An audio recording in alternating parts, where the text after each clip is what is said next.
नमस्कार दोस्तों, analyser app में आपका स्वागत है। अभिनंदन स्वीकार कीजिए। दोस्तों, हम ग्राम पंचायत के बारे में डिस्कस कर रहे थे। ग्राम पंचायत के हम धारा 13 पे डिस्कस कर रहे थे। धारा 13 क्या कहता है? हम धारा 13 को दोस्तों तोड़ तोड़ के पढ़ रहे हैं। पहली बार दोस्तों हम धारा 13 में पढ़े कि ग्राम पंचायत का गठन कैसे होता है। तो पंच और सरपंच से मिलकर होता है।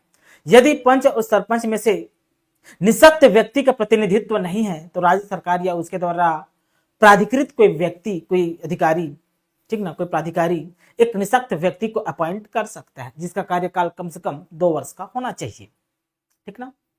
पंचायत के पदाधिकारी कौन कौन होते हैं? इसमें हम पंच हो गया, सरपंच हो गया, इस पर हम डिस्कस कर चुके हैं।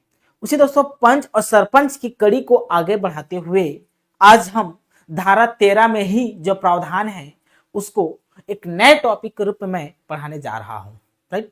धारा 13 में स्पष्ट रूप से ये लिखा हुआ तो नहीं है, लेकिन शब्द का लैंग्वेज ऐसा है जिसको मैं सरल रूप से ऐसा लिख दिया गया है। देखिए, पंच एवं सरपंच चुनाव की असफलता। मान लो पंच और सरपंच का चुनाव होता है, किसी कारण से क्या हो गया, वह चुनाव असफल हो गया। असफल कैसे कैसे हो सकता है मेरे प्यारे बच्चों? तो देखिए कैसे कैसे असफल हो सकता है जी। देखिए, 2 तरह से असफल हो सकता है। 2 तरह से क्या हो सकता है? असफल हो सकता है। फ्लो चार्ट के माध्यम से आप पढ़ेंगे दोस्तों तो आपको आसानी से याद होगा मेरे प्यारे बच्चों। एग्जाम में कभी भी जीवन में आप भूलेंगे नहीं। 2 तरह से असफल हो सकता है। क्या क्या असफल हो सकता है? तो पहली बात लिखिए, कोई ग्राम या वार्ड, कोई ग्राम है, कोई ग्राम पंचायत है या वार्ड। एक ग्राम पंचायत में एक से अधिक ग्राम हो सकते हैं। उनमें से कोई ग्राम या वार्ड सरपंच या पंच को निर्वाचित नहीं करता है।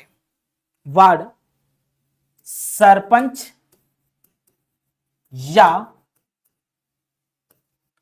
पंच को निर्वाचित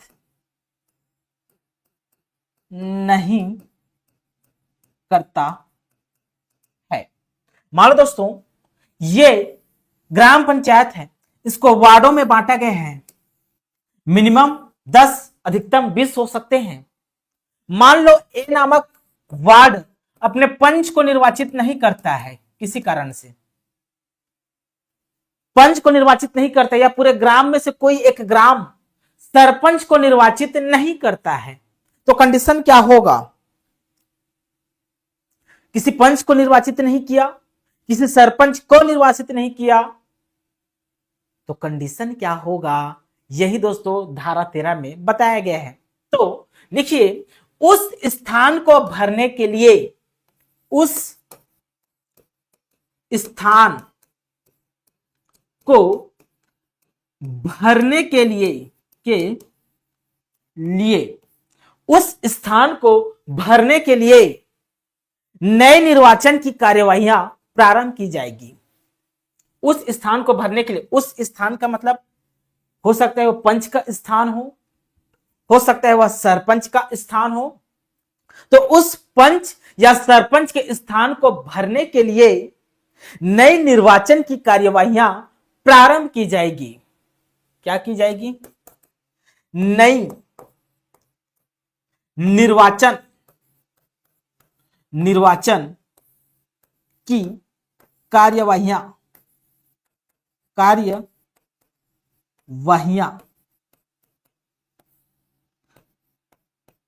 प्रारंभ की जाएगी।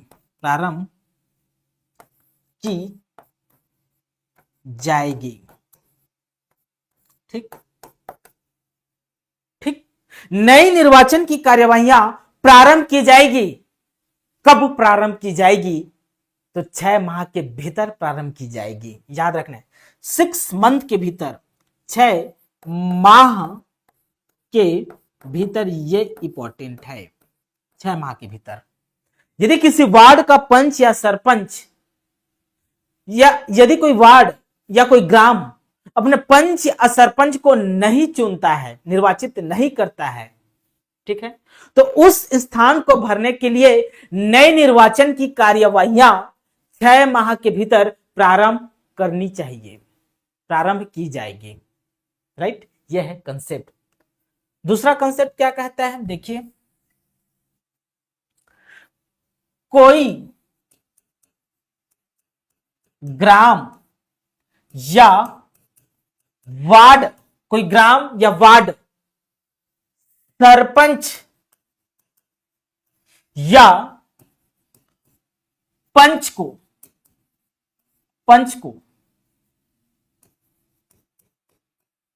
पुनः निर्वाचित नहीं करती है, पुनः निर्वाचित नहीं करती है, तब क्या होगा। देखिए, एक बार निर्वाचित नहीं किया, कोई ग्राम या वार्ड सरपंच या पंच को निर्वाचित नहीं किया, मतलब एक बार निर्वाचित नहीं किया, तो उसके लिए क्या कार्यवाही हुआ कि उस स्थान को भरने के लिए 6 माह के भीतर एक नई निर्वाचन की कार्यवाहियां प्रारंभ हुई। अब नई निर्वाचन की कार्यवाही में फिर से निर्वाचित नहीं किया, कोई ग्राम या वार्ड पुनः पंच और सरपंच को पुनः निर्वाचित नहीं करती है, फिर से निर्वाचित नहीं करती है, तो क्या होगा, तब क्या होगा। तब देखिए क्या हो सकता है, तो नई निर्वाचन की कार्यवाहियां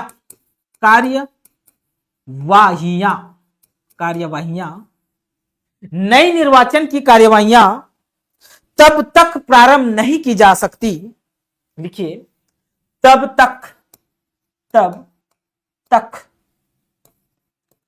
प्रारंभ नहीं की जाएगी।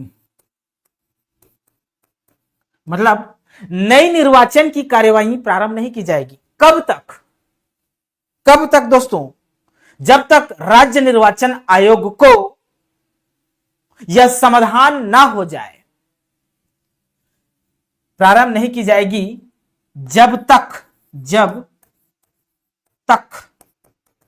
क्या, राज्य निर्वाचन आयोग को, राज्य निर्वाचन आयोग द्वारा, लिख लीजिए, को मत लिख लीजिए, ठीक ना, द्वारा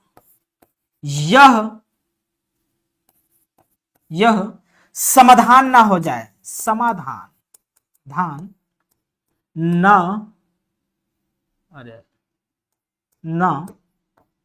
हो जाए, ठीक, मतलब राज्य निर्वाचन आयोग को यह समाधान ना हो जाए कि उस क्षेत्र में चुनाव कराना संभव है, ठीक है, ना हो जाए कि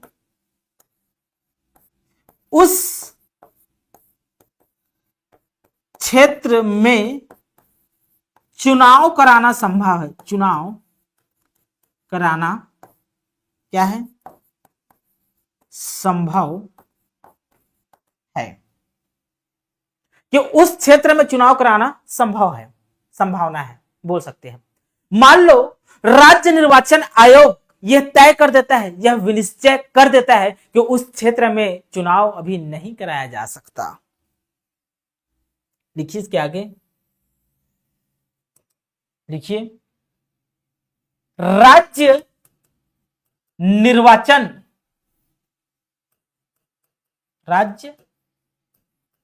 निर्वाचन आयोग क्या किया, तय किया, विनिश्चय किया कि निर्वाचन नहीं कराया जा सकता, निर्वाचन नहीं हो पाएगा भैया, नहीं हो सकता, लिख लीजिए, तय कर दिया कि अब उस क्षेत्र में अभी निर्वाचन नहीं हो सकता, कुछ समय तक नहीं होगा। तब क्या, तो पहले जो पूर्व निर्वाचित सरपंच है ना, जो पहले जो निर्वाचित सरपंच थे, वही सरपंच इस अधिनियम अर्थात छत्तीसगढ़ पंचायती राज अधिनियम 1993 के तहत सरपंच के समस्त कृत्यों का अनुपालन करेगा, ठीक। निर्वाचन नहीं हो सकता तो क्या होगा, जो पूर्व निर्वाचित सरपंच है, पूर्व निर्वाचित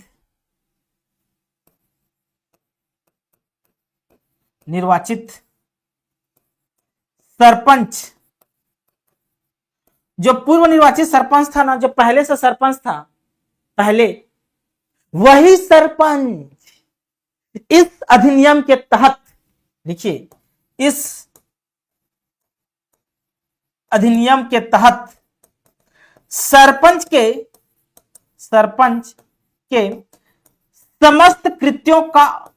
समस्त कृत्यों का निर्वहन करेगा, ठीक। यह है इसका कंसेप्ट। कैसे समझना है मेरे प्यारे बच्चों इसको?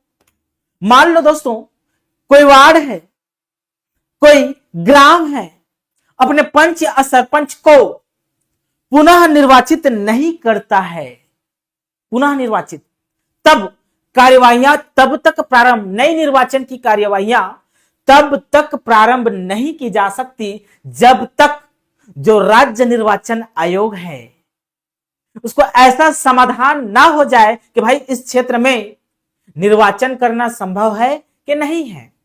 मान लो राज्य निर्वाचन आयोग ने तय कर दिया, विनिश्चय कर दिया कि इस क्षेत्र में अभी चुनाव कराना संभव नहीं है, नहीं कराया जा सकता अभी चुनाव, तब क्या होगा?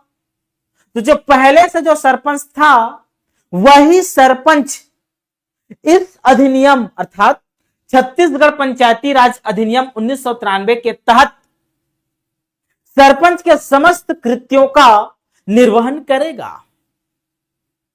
समझ में आ गया होगा, राइट?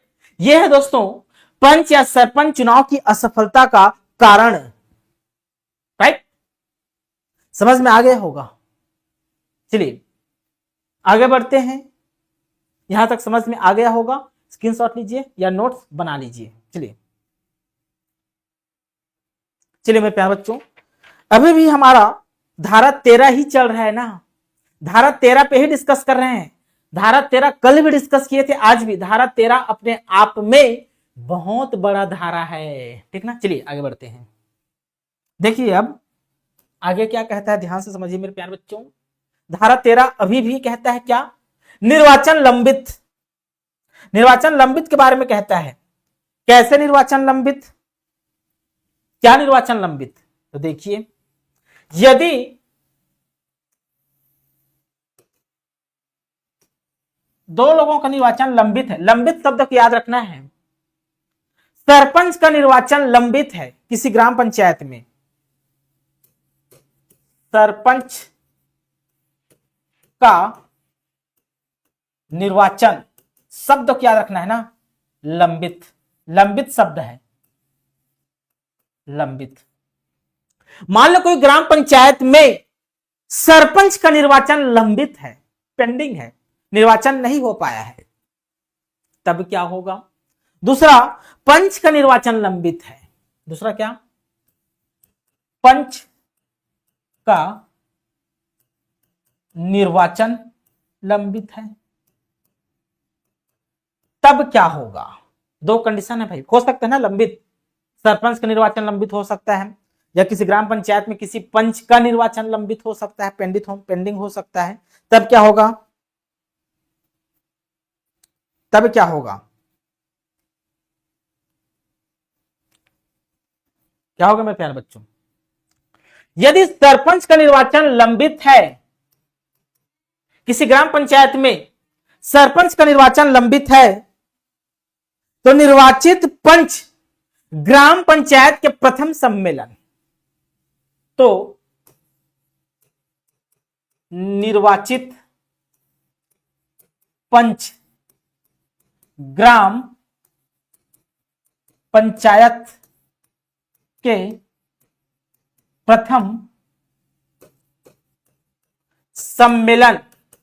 सम्मेलन में पंच का चुनाव हो गया, सरपंच का चुनाव ही लंबित है, तब 30 दिन के भीतर प्रथम सम्मेलन होता है ग्राम पंचायत का, बचपन से जानते होंगे, है ना। तो प्रथम सम्मेलन में अपने में से किसी एक को सरपंच का निर्वाचन करेंगे। ठीक ना। प्रथम सम्मेलन में अपने में से किसी एक को सरपंच चुनेंगे, सरपंच चुनेंगे।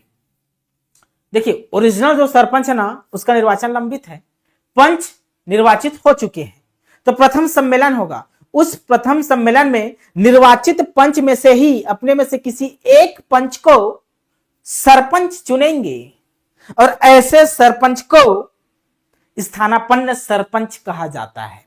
ऐसे सरपंच को सरपंच चुनेंगे ना, ये पूरा सरपंच नहीं है, ऐसे सरपंच क्या कहलाएंगे? स्थानापन्न, स्थानापन्न सरपंच, स्थानापन्न सरपंच कहलाएगा। इसी को अस्थायी सरपंच भी कहा जाता है, कार्यवाहक सरपंच भी कहा जाता है, एक्टिंग सरपंच भी कहा जाता है। एक्टिंग सरपंच, एक्टिंग सरपंच, स्थानापन्न सरपंच, अलग से इसका टॉपिक बनाकर भी पढ़ेंगे हम, लेकिन समझ लीजिए कि यहां पर ऐसे स्थिति में जो सिचुएशन क्रिएट होता है वही पास स्थानापन्न सरपंच का जन्म होता है। समझ में आ रहा है ना? स्थानापन्न सरपंच। अब इस स्थानापन्न सरपंच का कार्यकाल कितना होना चाहिए मेरे दोस्तों? ठीक, इसका कार्यकाल, इस स्थानापन्न सरपंच का कार्यकाल क्या होता है? कार्यकाल क्या होगा? तो लिखिए इसका कार्यकाल मेरे प्यारे बच्चों, नवीन सरपंच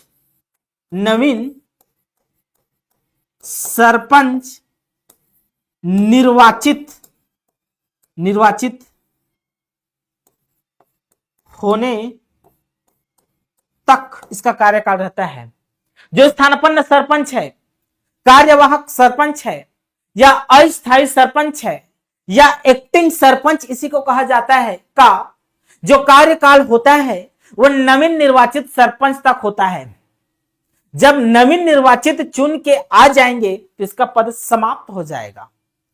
सामान्यतः अगर डिजिट में बोलूं तो सामान्यतः इसका कार्यकाल 6 माह का होता है। सामान्यतः ना, सामान्यतः इनका कार्यकाल 6 माह का होता है, कहीं लिखा हुआ नहीं है, लेकिन व्यवहार में पता चलता है कि 6 माह का। कैसे? कि क्यों? क्योंकि 6 माह के भीतर निर्वाचन हो जाना चाहिए। सरपंच की रिक्ति होने पर, मान लो सरपंच किसी कारण से रिक्त हो गया है, तो 6 माह के भीतर निर्वाचन हो जाना चाहिए। इसलिए हम कह सकते हैं कि जो अस्थायी सरपंच, इसका कार्यकाल सामान्यतः 6 माह का होता है। ठीक ना? ठीक, ये कंसेप्ट समझ में आ गया होगा। ठीक, दूसरा देखिए, यदि पंच का निर्वाचन लंबित है तो सरपंच का निर्वाचन लंबित है तो क्या प्रक्रिया चलेगी, यह मैं समझा दिया हूं। यदि पंच का निर्वाचन लंबित है तो क्या हो सकता है? तो ग्राम पंचायत के गठन के लिए लिखिए, ग्राम पंचायत के गठन के लिए आगे की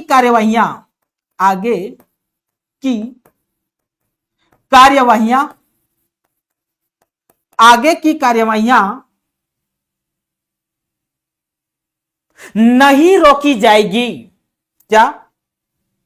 आगे की कार्यवाहियां नहीं रोकी जाएगी। मतलब समझ में तो नहीं आया सर? तो मैं समझाता हूं ना। देखिए, ये रहा ग्राम पंचायत। ग्राम पंचायत को मैंने वार्डों में विभाजित किया। मान लो इस वार्ड का, ए नामक वार्ड का निर्वाचन, यहां से पंच चुनेंगे। इस पंच का निर्वाचन मेरे प्यारे बच्चों क्या है?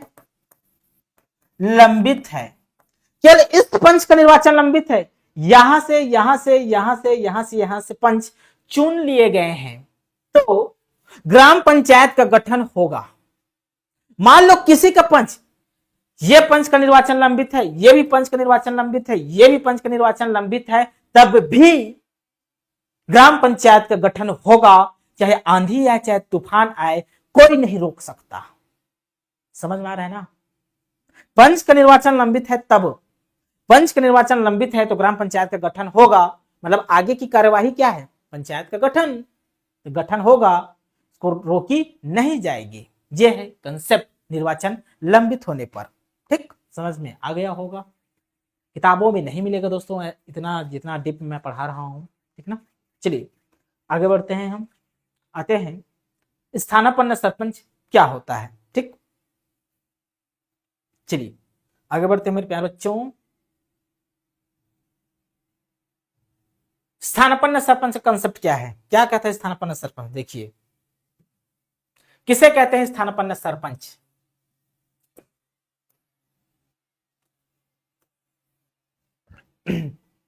स्थानापन्न सरपंच के कई नाम, स्थानापन्न सरपंच को ही अस्थाई सरपंच भी कहते हैं। देखिए क्या क्या नाम है इसको, इसको क्या क्या कहते हैं?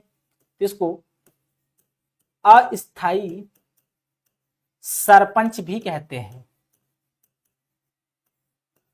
कार्यवाहक सरपंच कहते हैं, कार्यवाहक सरपंच कहते हैं, इंग्लिश में एक्टिंग सरपंच कहते हैं,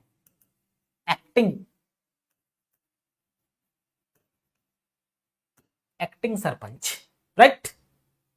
इतने सारे इसके नाम हैं। ठीक,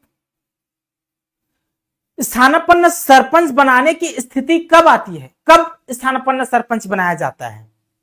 कब स्थानापन्न सरपंच कब बनाया जाता है अगर पूछे तो आंसर करेंगे सरपंच का पद रिक्त होने पर। सरपंच पद रिक्त होने पर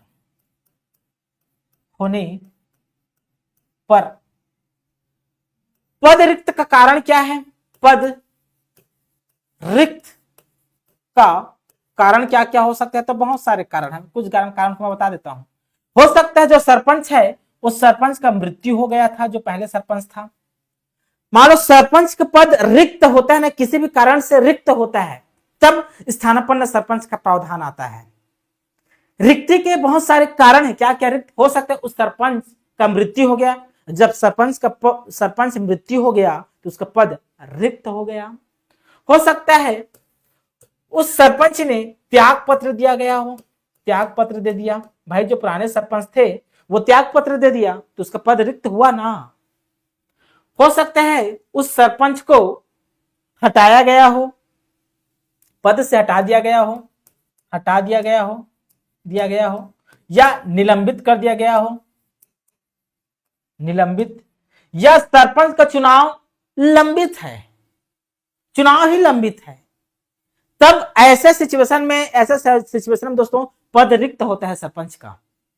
तो उस रिक्ति को भरने के लिए अस्थायी सरपंच का प्रावधान है, कार्यवाहक सरपंच का प्रावधान है, उसे ही तो स्थानापन्न सरपंच कहा जाता है।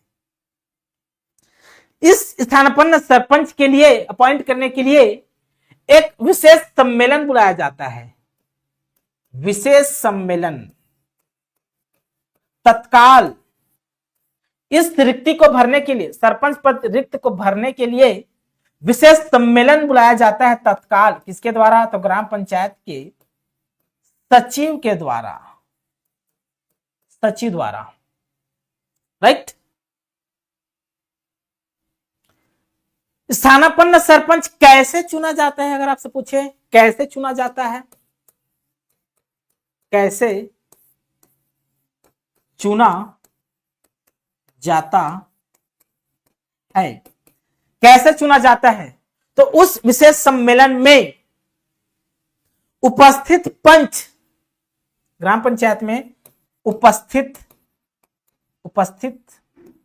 पंच अपने में से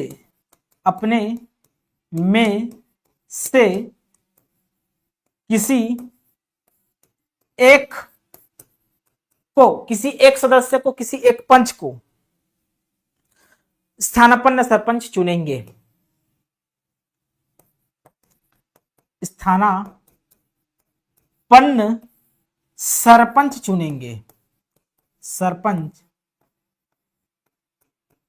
चुनेंगे मेरे प्यारे बच्चों, स्थानापन्न सरपंच चुनेंगे। राइट। इस स्थानापन्न सरपंच का कार्यकाल क्या होगा हम डिस्कस कर चुके हैं। कार्यकाल क्या हो सकता है इस स्थानापन्न सरपंच का कार्यकाल? तो नवीन सरपंच के निर्वाचित होने तक, लिखिए, नवीन सरपंच निर्वाचित होने तक, जो नवनिर्वाचित सरपंच जब तक चुन के नहीं आएंगे तब तक ये पंच में से कोई एक पंच स्थानापन्न सरपंच के रूप में कार्य करेगा, सरपंच के समस्त कृत्यों का निर्वहन करेगा। स्थानापन्न सरपंच के पास वो सभी राइट्स अधिकार होते हैं जो किसी सरपंच के पास होता है। ठीक ना। नवीन सरपंच निर्वाचित होने तक सामान्यतः, अगर मैं इसका कार्यकाल सामान्यतः बोलूं अगर पूछे तो 6 माह का कार्यकाल होता है, 6 माह का। एक्यूरेट आंसर तो ये है, अगर ये ऑप्शन नहीं है तो आंसर ये होगा 6 माह तक का, सामान्यतः 6 माह का उसका कार्यकाल होता है।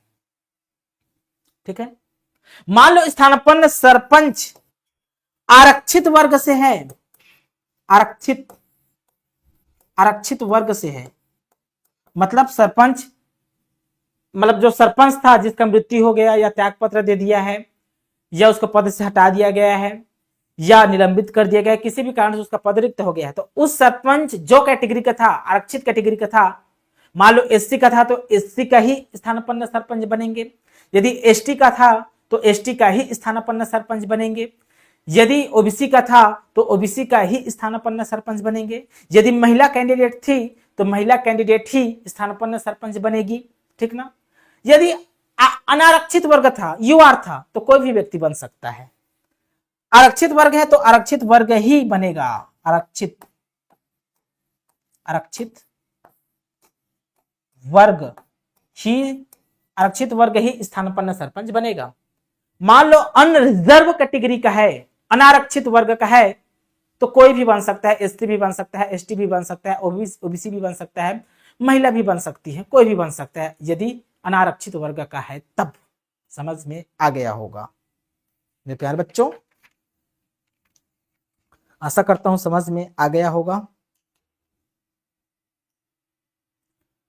ठीक, तो स्क्रीनशॉट ले लीजिए। आगे बढ़ते हैं, हम आते हैं धारा 18 में। ये आपका धारा 13 समाप्त होता है। इसमें आरक्षण का प्रावधान है धारा 13 में, और धारा 17 में भी कुछ आरक्षण का प्रावधान है। इसको दोस्तों हम आरक्षण का अलग से टॉपिक बनाकर डिस्कस करेंगे बहुत ही डेप्थ में। राइट, चलिए आगे बढ़ते हैं।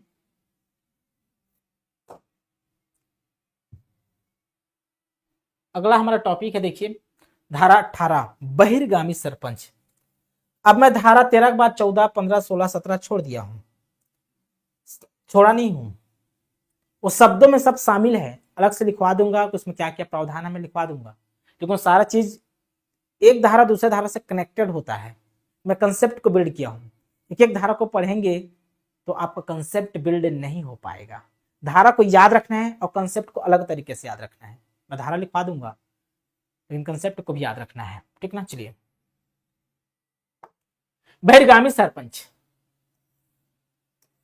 बहिर्गामी सरपंच का प्रावधान धारा 18 में है। ये बहिर्गामी सरपंच कौन होता है भाई? कौन है ये? कहां से आया है ये? कौन है बहिर्गामी सरपंच? कौन? मैं। कौन है? वह व्यक्ति जो नवनिर्वाचित सरपंच से पहले सरपंच था, वह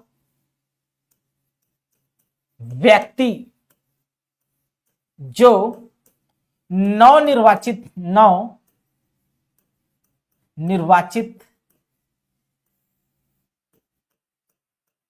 सरपंच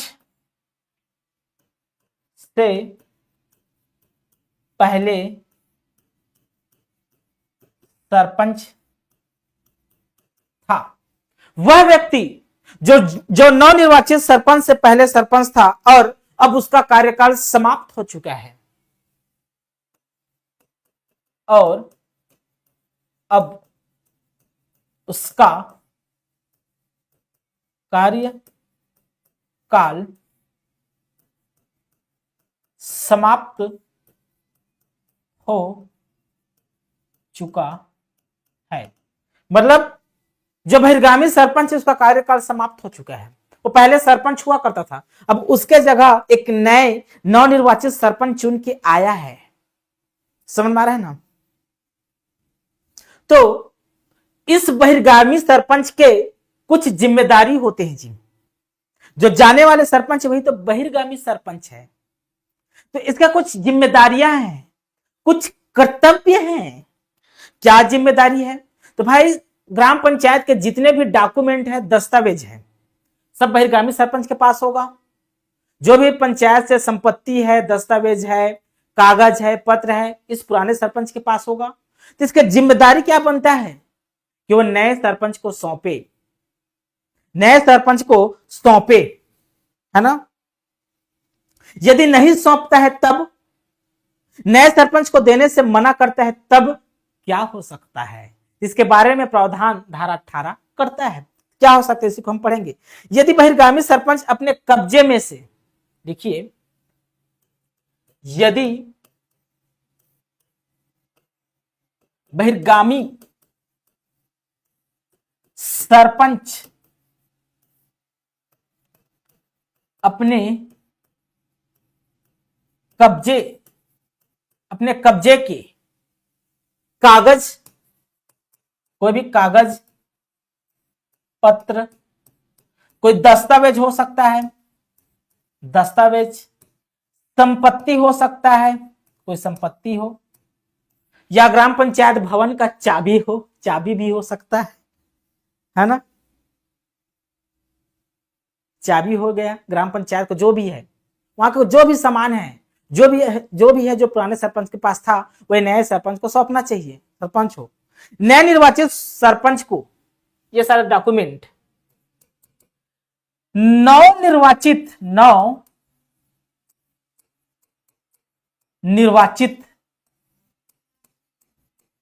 सरपंच को नहीं सौंपता या सौंपने से इनकार करता है, सौंपने से इनकार करता है।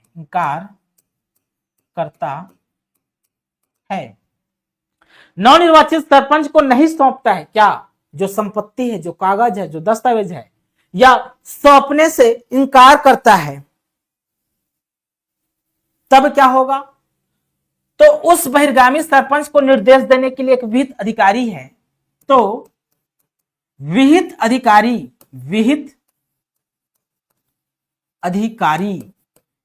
अधिकारी कौन? तो तहसीलदार।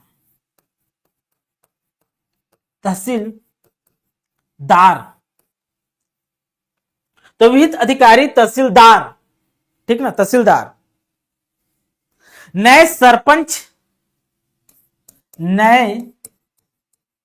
सरपंच या उप सरपंच या सचिव को सौंपने का निर्देश देगा, सौंपने का निर्देश देगा। मान लो नहीं सौंपता है जो बहिर्गामी सरपंच है, पुराना सरपंच, जो नए चुन के सरपंच आए हैं या उप सरपंच आए हैं या सचिव हैं, उसे नहीं सौंपता है, तो भाई एक सूचना के माध्यम से, एक नोटिस के माध्यम से तहसीलदार कहेगा कि उस बहिर्गामी सरपंच को, जो नवनिर्वाचित सरपंच है या उप सरपंच है या सचिव को, जो भी पुराना डॉक्यूमेंट है, दस्तावेज है, उसको लाकर सौंप दे। कौन कहेगा? तो तहसीलदार कहेगा। अब इस तहसीलदार ने ऐसा निर्देश दिया, किसको? जो पुराने सरपंच है, बहिर्गामी सरपंच है, उसे निर्देश दिया। अब इसके निर्देश को पुराना सरपंच मान भी सकता है, नहीं भी मान सकता है। मान गया तो चलो ठीक है, सब अच्छा है, सब चंगा सी, मान गया तो अच्छी बात है, कुछ नहीं होगा। यदि नहीं माना तो क्या हो सकता है? तो इसका भी प्रावधान है। यदि बहिर्गामी सरपंच तहसीलदार के निर्देशों का अनुपालन नहीं करता है, लिखिए, यदि बहिर्गामी सरपंच तहसीलदार के निर्देशों का अनुपालन नहीं करता है, अनुपालन नहीं करता है, ठीक, तो तहसीलदार अनुपालन नहीं करता है, तो ये जो तहसीलदार है ना, यह धारा 92 व धारा 98 के तहत कार्यवाही करेगा, के तहत कार्यवाही करेगा।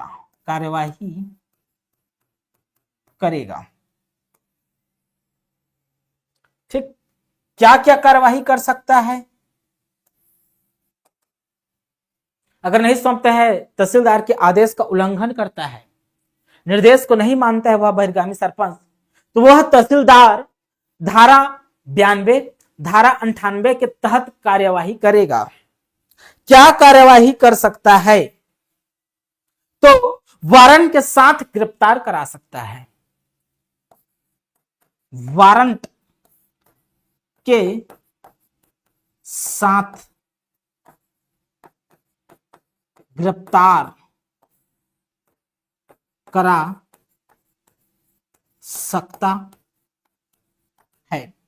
वारंट के साथ उस बहिर्गामी सरपंच को गिरफ्तार करा सकता है। बहुत सारी किताबों में यह चीज नहीं मिलेगा, गिरफ्तार करा सकता है, सिविल जेल भेज सकता है, सिविल जेल भेज सकता है, कितने दिनों के लिए? तो याद रखना है 30 दिन के लिए, 30 दिन के लिए सिविल जेल भेज सकता है। अब 30 दिन के लिए वो जेल में है या वारंट से उसको गिरफ्तार करा दिया गया है, इस बीच उसका जांच चल रहा है कि क्यों वो बहिर्गामी सरपंच को नहीं सौंपा है। यदि दोषी पाया जाता है तो दोषी पाया जाएगा तो दोषी पाने की तारीख से उसे 6 साल के लिए चुनाव लड़ने से अयोग्य घोषित कर देगा। इसको लिख लीजिए, इसके आगे हम देखते हैं, स्क्रीनशॉट ले लीजिए या लिख लीजिए, नोट्स बना लीजिए वीडियो को पॉज करके। चलिए अब आगे का देखते हैं। यहां तक लिखिए, दोषी पाए जाने पर, दोषी पाए जाने पर, दोषी पाए जाने पर दोषी की तारीख से, दोषी की तारीख से 6 साल तक पंचायत सदस्य का चुनाव नहीं लड़ सकता। मतलब 6 साल के लिए पंचायत का कोई भी चुनाव नहीं लड़ सकता, पंच का नहीं लड़ सकता, सरपंच का नहीं लड़ सकता, ठीक है, जनपद पंचायत सदस्य का नहीं लड़ सकता, जिला पंचायत सदस्य का नहीं लड़ सकता, लेकिन विधायक का लड़ सकता है। ठीक, केवल पंचायत सदस्य का चुनाव नहीं लड़ सकता, विधानसभा का लड़ सकता है। राइट, चलिए समझ में आ गया होगा। पंचायत सदस्य ना, केवल पंचायत सदस्य, यह विधानसभा नहीं लिखा हुआ है, केवल पंचायत सदस्य का चुनाव नहीं लड़ सकता। कितने वर्ष तक? 6 वर्ष तक। लेकिन राज्य सरकार चाहे तो, लेकिन राज्य सरकार लेकिन राज्य सरकार चाहे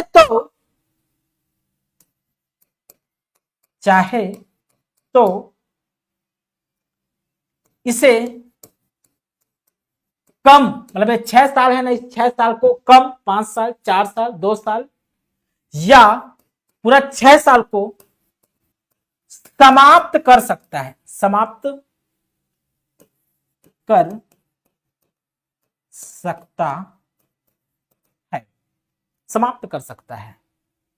ठीक, 6 साल का उसको सजा किसने दिया था, मतलब सजा नहीं है एक प्रकार का, 6 साल का क्या है, चुनाव लड़ने के लिए अयोग्य घोषित कर दिया। किसने? तहसीलदार ने। भाई अब आप किसी भी चुनाव के सदस्य नहीं बन सकते। लेकिन राज्य सरकार चाहे तो ऐसी अयोग्यता को कम 6 साल, उसको 4 साल, 5 साल या ऐसी अयोग्यता को पूरी तरह से समाप्त भी कर सकता है। कौन? तो राज्य सरकार के पास ये पावर है। ठीक ना?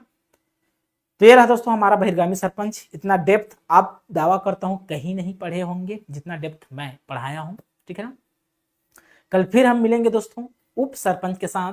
उप सरपंच क्या होता है, सचिव क्या होता है, सचिव का कार्य क्या है ग्राम पंचायत में, ग्राम पंचायत का सम्मेलन क्या होता है, ग्राम पंचायत का कोरम क्या होता है, इन सभी टॉपिक के साथ कल फिर मिलेंगे और कल में ग्राम पंचायत समाप्त हो जाएगा।